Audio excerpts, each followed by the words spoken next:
Avery, whose show is this?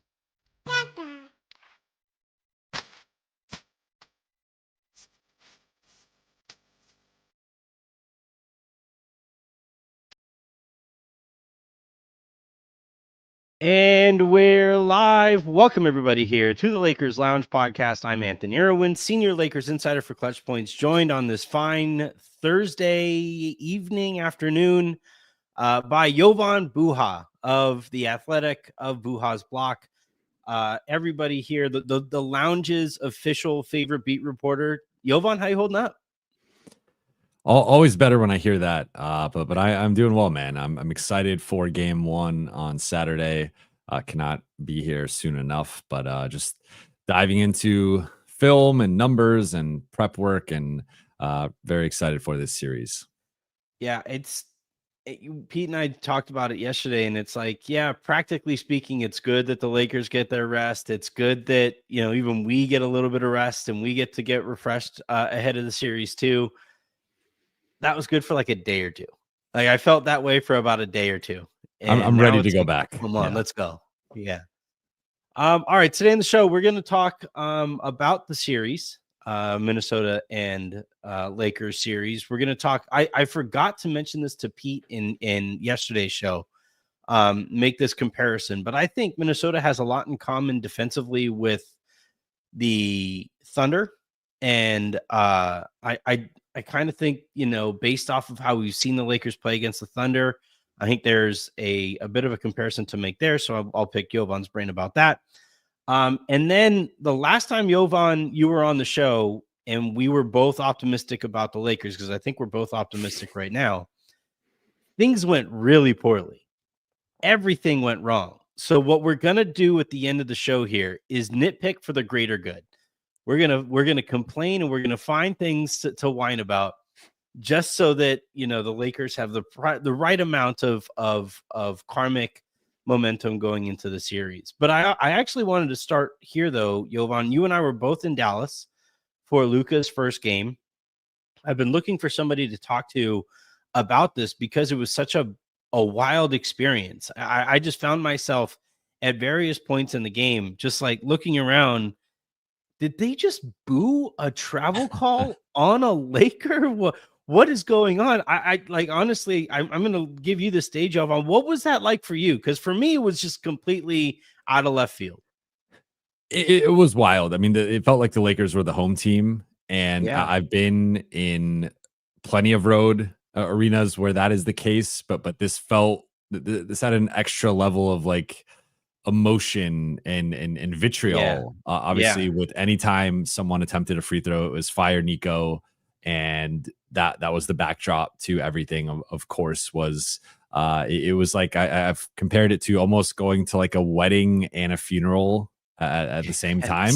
Like it was like this celebratory thing of them celebrating the time that they had with Luka, and making sure that he knew that just because the organization felt a certain way, the fan base that does not feel the same way.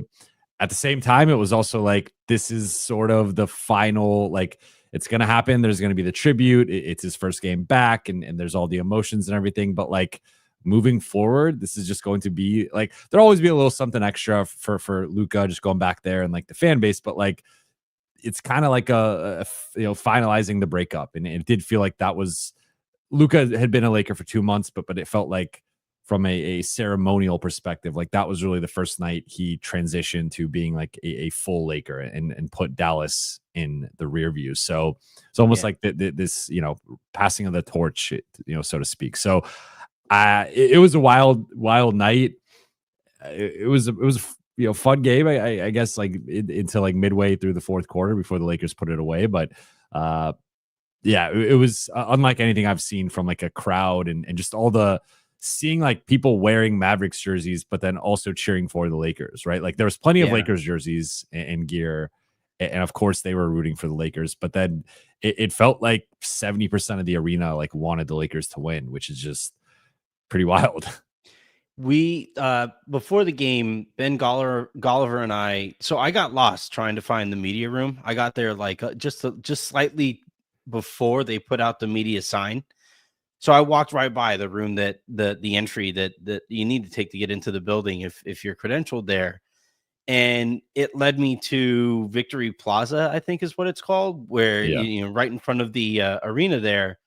And apparently the word was that there might be another little protest there, that there might be another gathering, and that, you know, fans were gonna, you know, be out there and chanting Fire Nico and all of that stuff. So Ben was actually out there looking and seeing if there was going to be anything like that. And it was nothing. It was this fan base that was clearly just beaten down by the season from hell. And I thought that was really kind of telling of what kind of scene we were going to be walking into.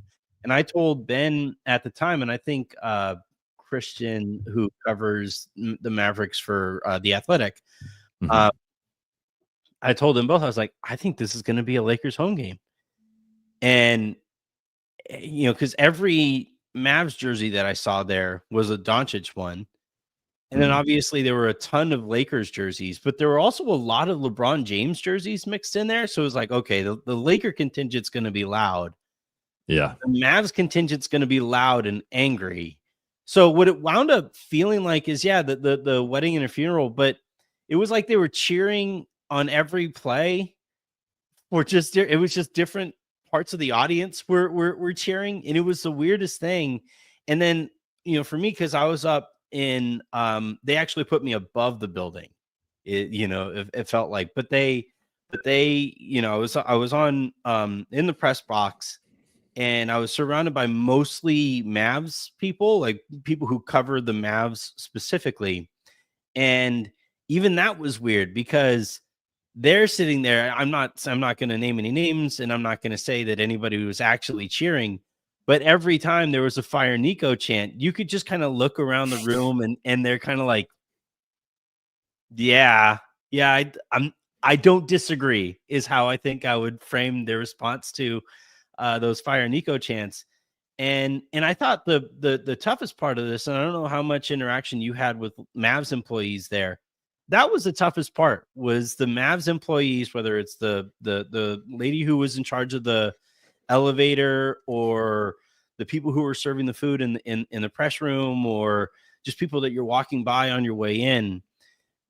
The kind of acceptance that, yeah, he's probably going to torch us for like 70 points. And yeah, we probably deserve it. That was the weirdest part to me. Like, it was not the weirdest, but like the saddest part, because they were the ones who are, I think, most directly affected. They have to deal with these fans on a nightly basis now, and specifically that game. What kind of interaction did you have with fans, or with Mavs employees there? Does anything stick out? Not off the top of my head. I did like the media food lady wasn't in the best mood, but that might have just been No, her yeah. personality. Yeah.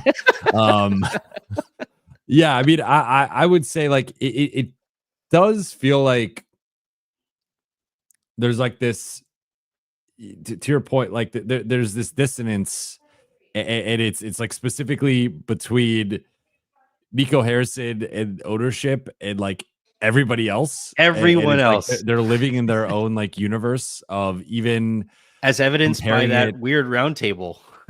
Well, that whole situation, and then comparing it to like Monte Ellis, Andrew Bogut trade, and Yeah. that trade famously got some backlash, and they ownership was booed. They had the Chris Mullin retirement Yeah. ceremony, and there was some booing there and whatnot. But like, to even compare Monte Ellis to Luka Doncic is like one of the most, like, that might be actually Luka more have it insane all. than the actual Luka trade. Like, which is, it's like Monte Ellis was an exciting player. That's Yeah. like the nicest thing you could probably say about him. He was not a winning player. He was not an all-star. Luka is like a generational talent on a top 10 player of all time trajectory right now. So to compare those two, and then also to compare AD to Andrew Bogut Andrew is Bogut. disrespectful. I wish And AD look, I would have like like Andrew demanded a Bogut. Andrew trade for Bogut that. was like, I think he was an underrated player. He was a big part of Yeah. Golden State's success, but like, he's not Anthony Davis. So Yeah. it was really just disrespectful all around. Yeah. It was, I I wish I could have seen AD's face when he read that quote. Like, you can compare me to who? I mean, I guess it's better than Biedrins. Like, it's better than being sure. compared to. I mean, that's a low bar. All right, we'll go ahead and move on to Lakers Wolves, and I am on the record saying Lakers in 5. I think there's some real swing factors that I think can either extend the series or swing it back in Minnesota's favor. What are you? The first game of series are always really interesting because it's a lot of feeling teams out, not necessarily going balls to the wall, just kind of easing yourself into a series. And then eventually when it comes time to win the game, that's when you really kind of see teams kind of fall back onto their identities. Is there anything from game one that you're really looking for that you think might be telling moving forward? Well, I think for Minnesota, if they're going to win this series, I think they have to win game one. And I know technically they could lose game one and then win game two and tie it, or like go down 2-0 and then win game 3 and 4 in Minnesota and tie it. And like there are paths for them winning this series, not winning game one.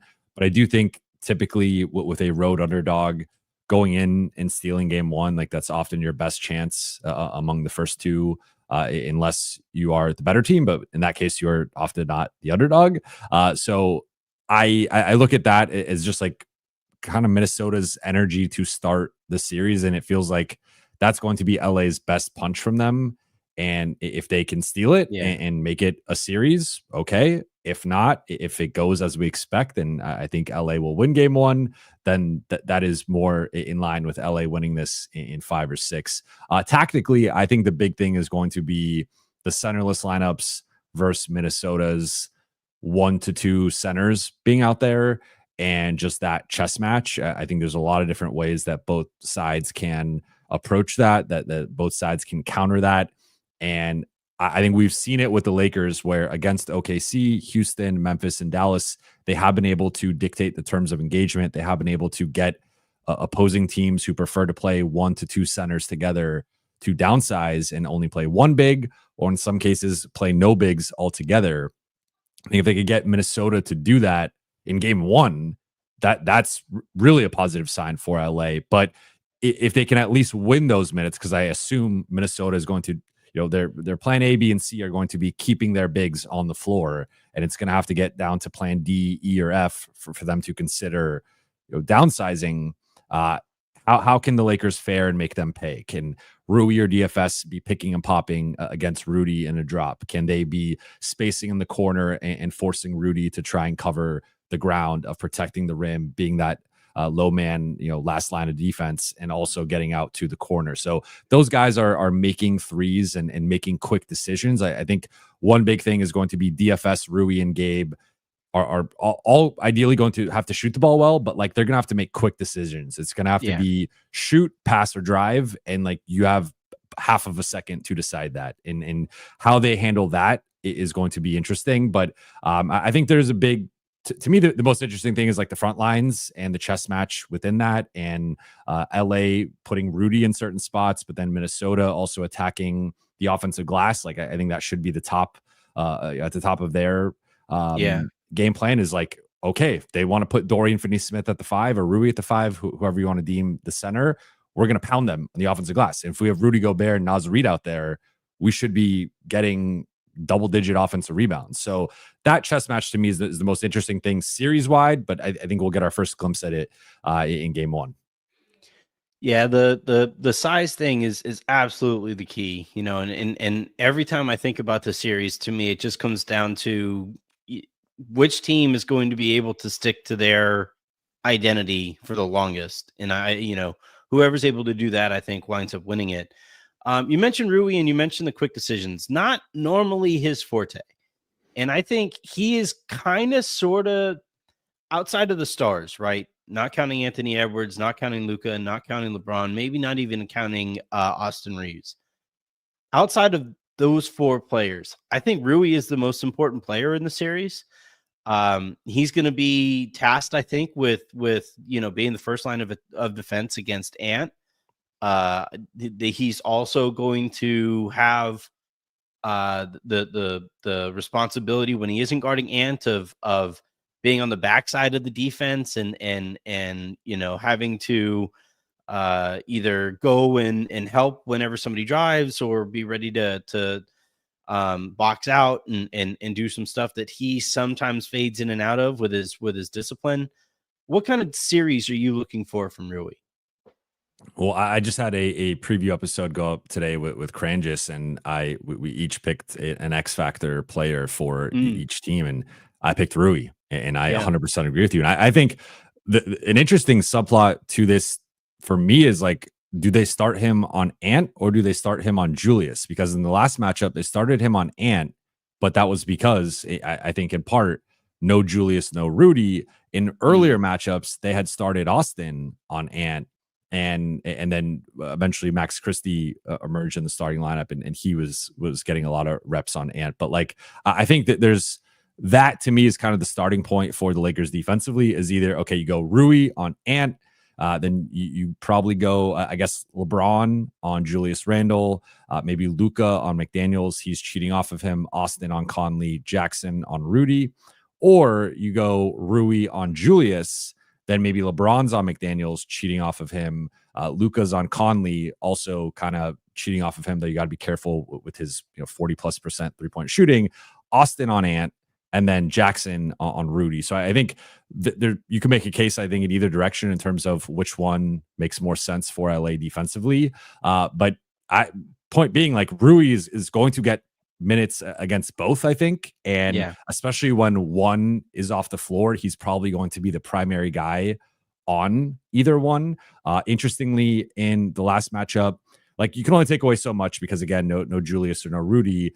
But when DFS was out there, he did get the Ant assignment over Rui, and they preferred him off of Ant in those instances. So it seems like with the starters, maybe he might get the first crack at Ant, but when they shift to the Lasers lineup, as JJ likes to call it, or DFS is out there, he might get that initial look at Ant, and then maybe Rui's on Randall. But his defense against those two, like, he's going to need to be locked in. He's going to need to make smart decisions. He's going to need to stay out of foul trouble.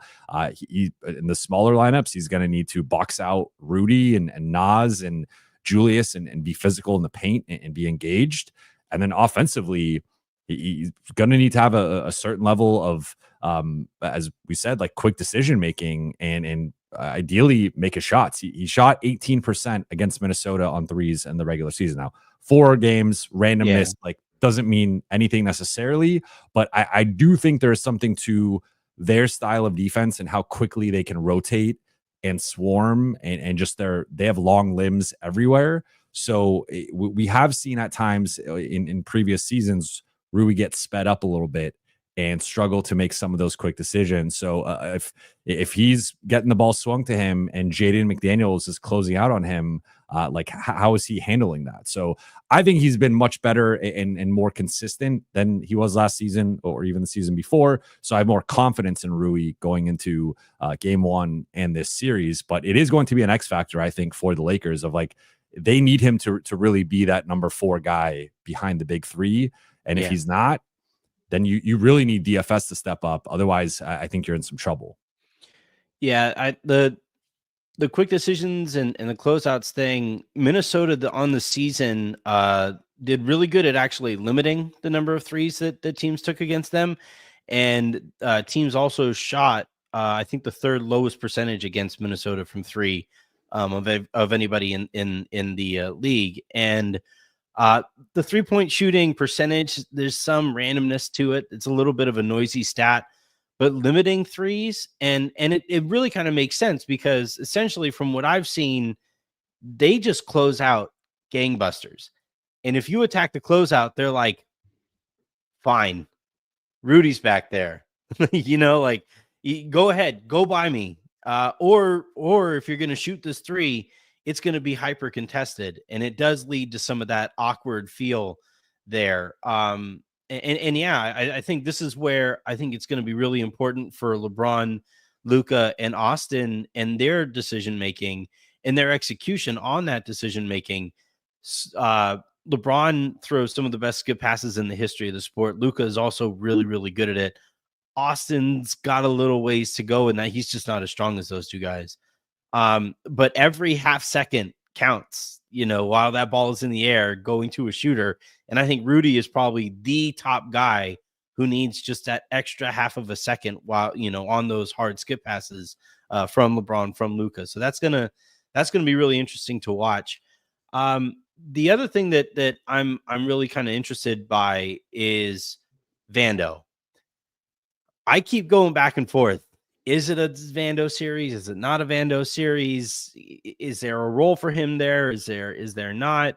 When I talked to Pete, one of the things he said that actually gave me pause as to whether or not Vando is going to, play a role or a big role in the series is that Vando's minutes aren't really going to be aligned too much with Ant, just based on rotation patterns.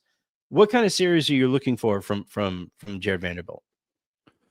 I think it'll be a Vando series, but I think the Lakers need to be intentional with aligning his minutes more with Ant, because I think he's their best Ant defender. Yeah. And I don't think it's particularly close. Like that, they don't have another player who, I think DFS is giving up too much athletically against Ant.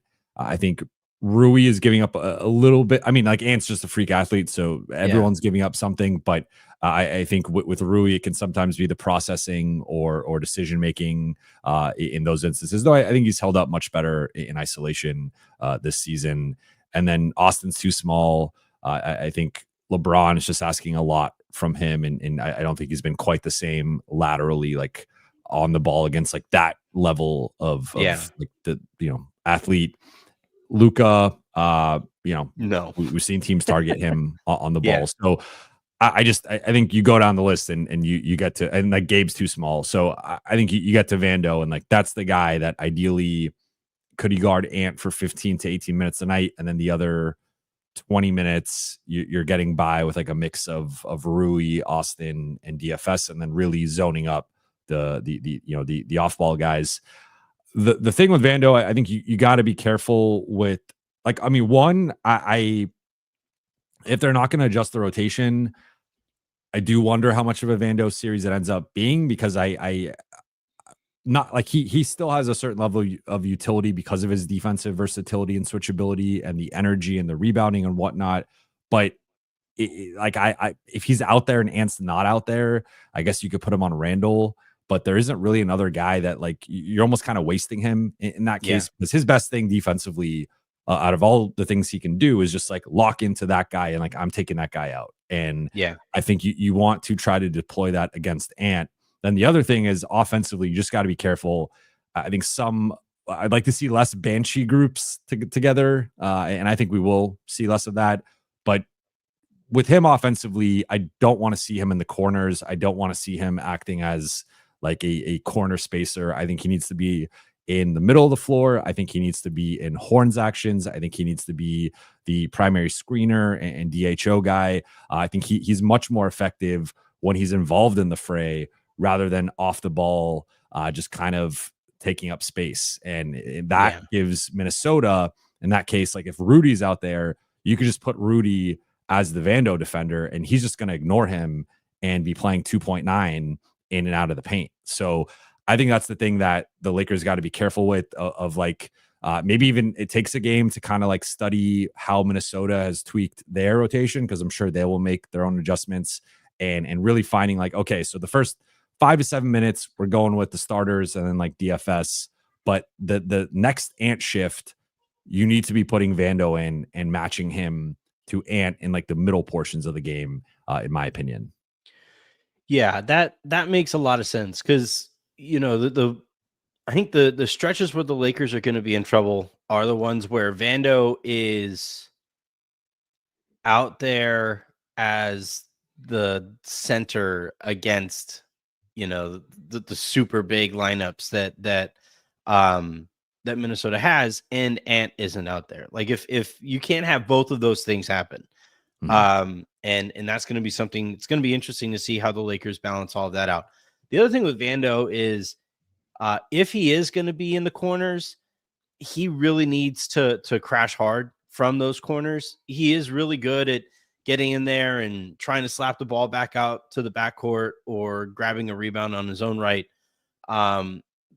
The one of the statistical concerns I have coming into the series is the possession battle. And you know, Minnesota, just by being so big, they're going to have an advantage. And if Vando can limit that advantage a little bit by getting the Lakers a couple extra possessions, that almost makes his minutes worthwhile in and of its own, in its own right, in their own right. And then defensively, I just want, you know, I would pick up Ant full court. You know, I would tell Vando, because the last thing you want is for Ant to get any kind of a head of steam in transition. And you know, the more that you have Vando out there, because he doesn't have to focus so much or leave anything for the offensive side. So if you have Vando out there for 10, 15 minutes, and for those 15 minutes, he is guarding Anthony Edwards all the way up the court and pissing him off, maybe picking up a couple tees over the course of the series, then cool. You did what you needed to do, Vando. But yeah, the more that the more that we feel, man, Vando's had a lot of the ball, that's where we get in trouble. NBA refs got it. It was a good day finding out that JT Orr isn't going to be JT Orr. Nope. no JT Orr in the first round. That was good to see. That would have been a conspiracy, like if they had JT Orr in game one. That would have been something. Yeah, David Stern would have. David Stern, like, you know, he would have had him out there. Although I Mavs fans say that is it John Goebel? But that referee last name Goebel is another guy who Mavs fans say doesn't get along all that well with Luka. I don't think any referees get along with Luka all that well. I don't think that's really in his nature, but here we are.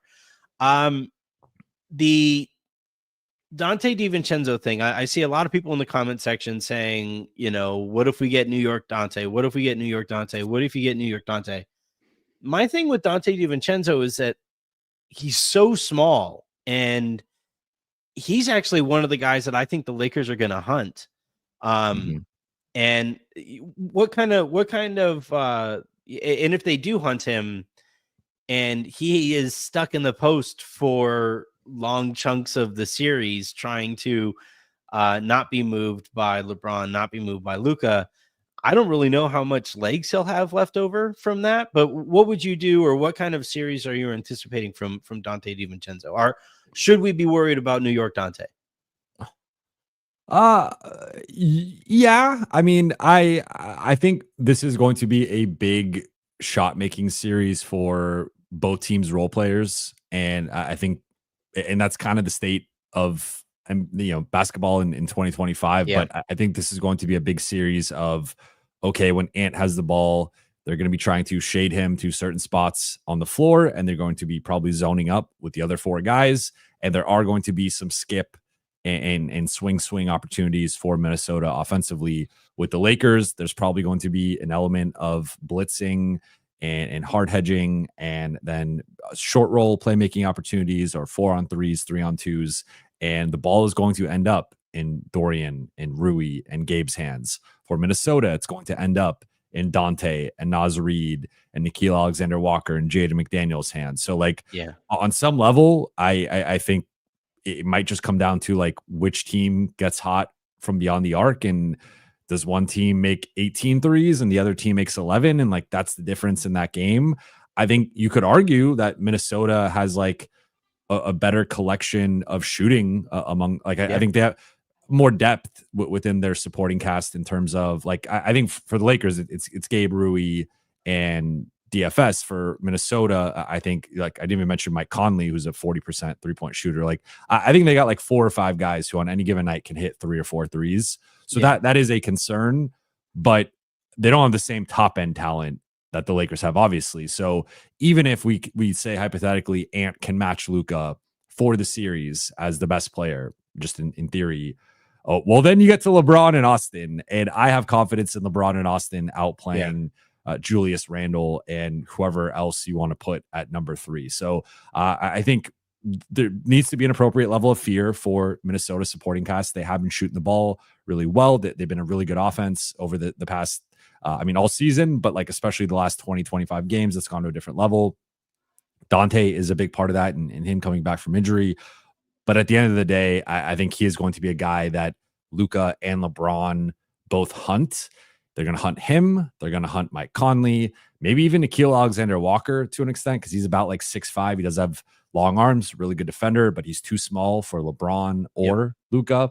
So that's another kind of part of this of just them hunting Minnesota's smaller guys, and the Lakers just excel at it. They are arguably the best team in the NBA at hunting because they have 3 guys who can hunt all different types of players and excel in isolation situations or with ball screens or ball screens into isolation. So that's where I just think, like, I do think Dante is going to play a big role. He is a tough defender, and maybe he ends up taking a lot of Conley's minutes, and they just live with like, okay, if they want to hunt Dante, we'll live with that more than like hunting Conley, which is obviously like even more of a mismatch. But I just think at the end of the day that there's only so much he can do defensively when Luka and LeBron are going to be looking for him in particular.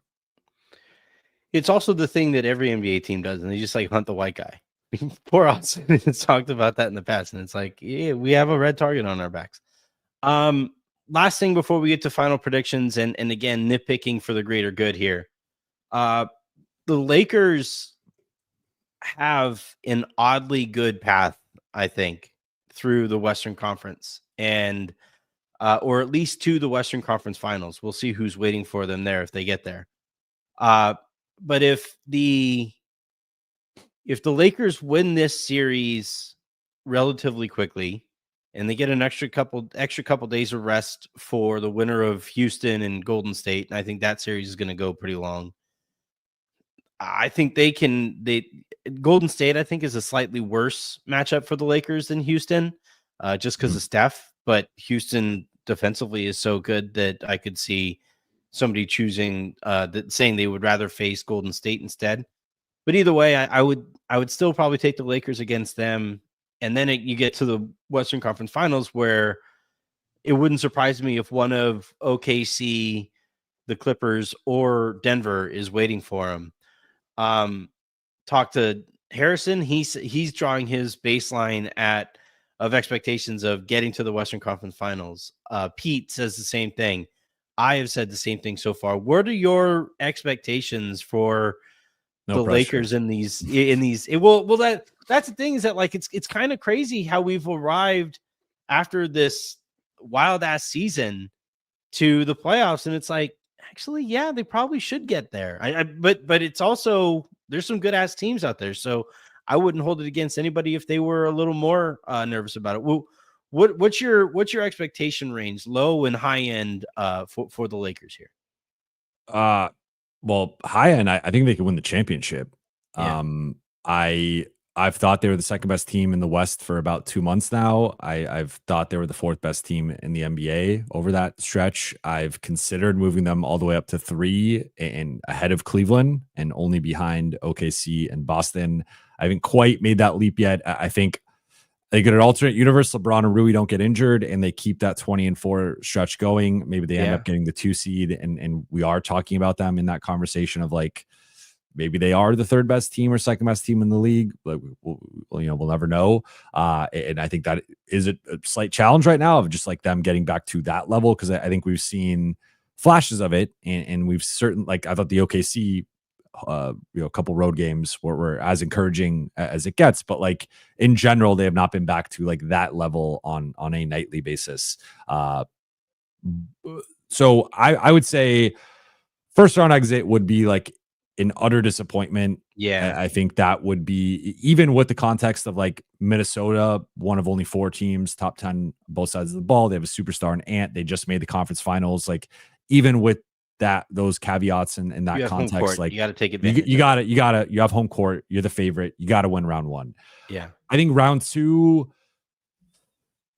like they should. I think they will be favored against either team, whether it's like Golden State, they have home court. Houston, they don't, but I still think they'll be favored over them in that series.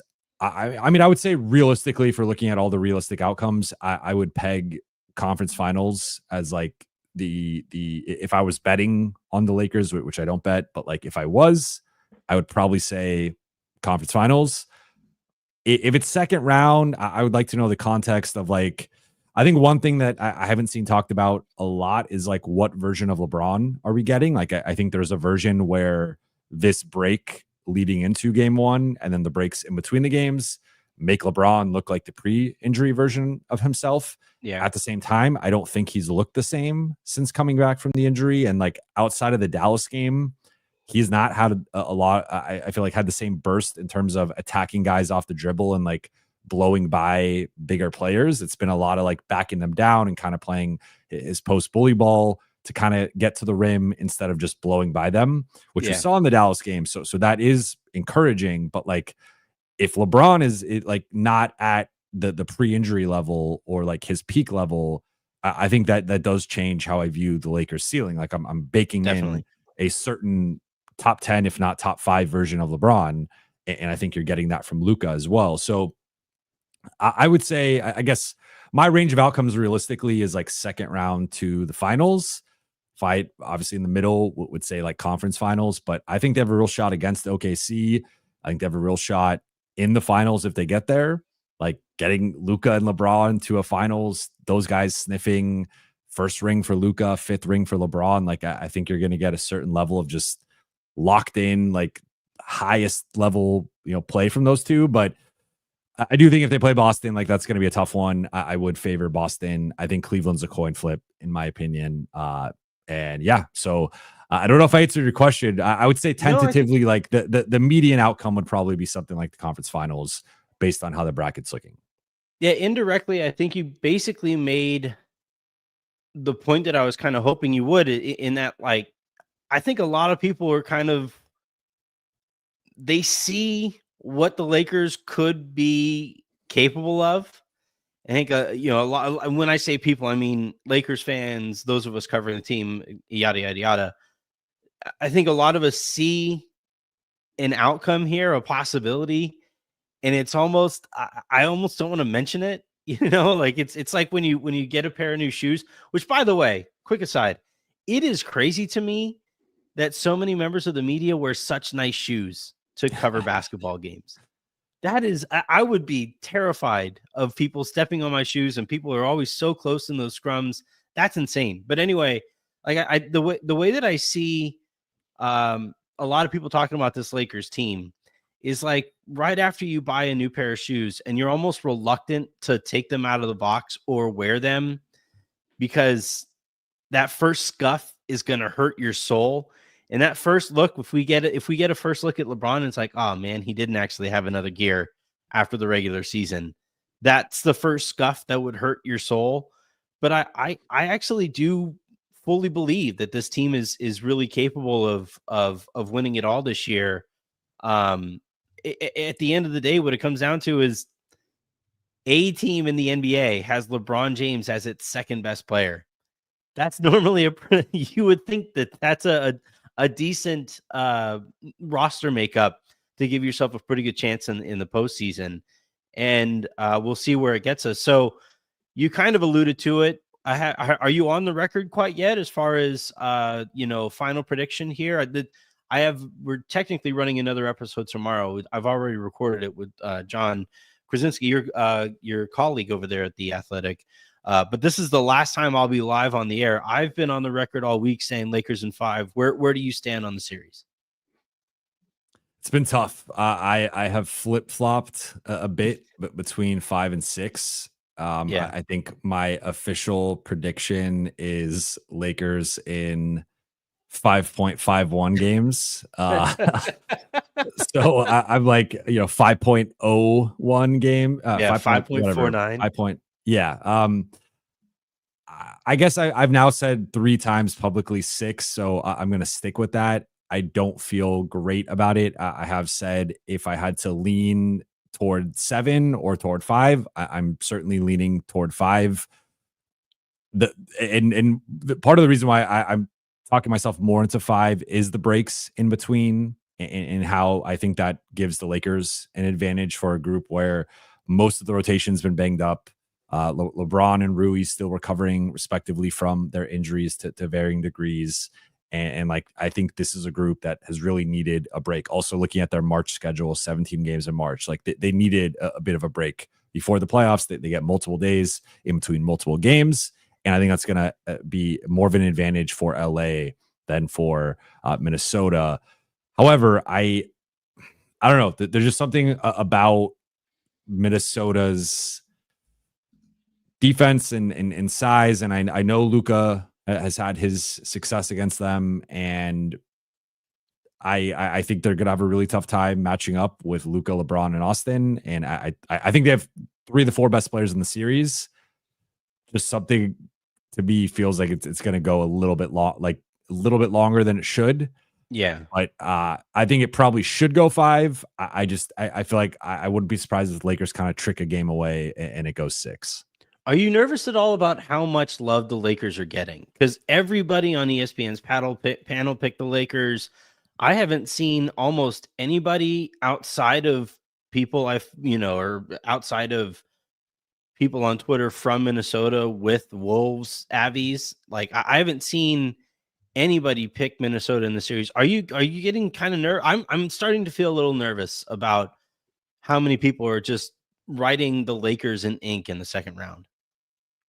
I mean, in their defense, I mean, they've looked really, really good, even predating the Luka trade, right? But the other thing too is that I think Minnesota, that they've been one of the best teams in the league post All-Star break. That they're coming in with a lot of momentum.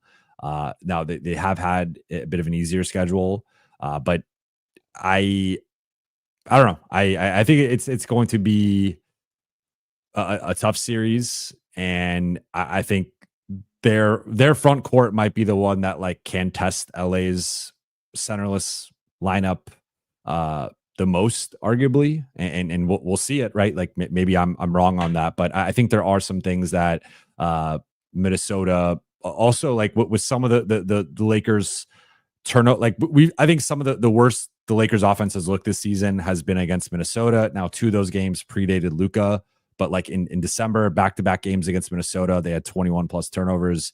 And then even in that most recent game with no Rudy, no Julius, LeBron, Luka, and Austin combined for 11. And they were part of that second half run that Minnesota went on of like speeding those guys up and making them uncomfortable, pressing them full court. So like, I think Minnesota is going to have to get out of their comfort zone. I think they're going to have to experiment with things. They're going to probably be the team that has to adjust more. But I think with their style of defense, there are ways to kind of speed the Lakers up and turn them over. And I could see the Lakers having like a high turnover game or 2 that ends up ultimately costing them. Yeah, but to be clear, I think the Lakers are going to win the series, and if I have to pick my second most likely outcome, I would say Lakers in 5. So I think this is decidedly in the Lakers' favor. I think the biggest thing that's flying under the radar too is crunch time. Minnesota is not a good crunch time team, so if these games are close, we saw it in the Western Conference Finals, Dallas versus Minnesota. I want to say 4 of the games, like Minnesota was leading going into the 4th, or something like that. Or it was like a 3-point game going in the 4th, and then Dallas just beat them. So that's something to monitor here too, is like Minnesota has some crunch time demons that if the Lakers can just keep it close, they should be able to out execute them. That's honestly the reason I'm picking the Lakers in 5 is because of the crunch time stuff. That in those close games, the Lakers all basically since the Luka trade have been able to create whatever shot they've wanted down the stretches of games. And, that's kind of the starting point. And then it just becomes whether or not they knock down the shots. Whereas with Minnesota, their late game strategy is just like, hey, Ant, can you go shoot over like 3 people and make it? So thank you very much, Jovan, for hopping on. Is there anything that you want to plug before we get you out of here? I just dropped a preview pod with KANGZ, breaking down the series, and we went pretty in depth on that. Might be doing either a live or another episode tomorrow. I'm trying to figure it out. Then just subscribe to my YouTube channel, subscribe to The Athletic. Also, this is very short notice, but for those of you who are in the LA area, I'm doing a meetup tonight for Buha's Block fans. If you want to come out at 7 p.m. in Santa Monica, Barney's Beanery. So I think good group's going to be coming out. So if you are in the LA area and you're interested, and you listen to this in the next 2 hours, come check it out. I'm on my way. I'm gonna hop in my car and maybe get there. Might be tomorrow. A little late, but we'll wait for you. How late does Barney's Beanery stay open? We'll just let them know. It gets pretty rowdy. Well, yeah, you know. Is it a coffee shop or is it a bar? No, it's like a sports bar. Oh, okay. Yeah. At first I thought it was a coffee shop, but all right. Well, in that case, if it's a sports bar, then I'm definitely on my way. Then I'm all right. I'll be there in a little bit. Be there. All right, everybody. Thank you, everybody, for tuning in. That is going to do it for live stuff this week. I'm going to schedule out the episode tomorrow with John, and then the plan is to be live right after the game Saturday night. So until then, and until the next time you guys hear from me, I'm Anthony Irwin. That was Jovan Buha. This has been the Lakers Lounge. Have a great rest of your evening. Make somebody else's, and go check out Jovan at Barney's Beanery. Have a good one, everybody.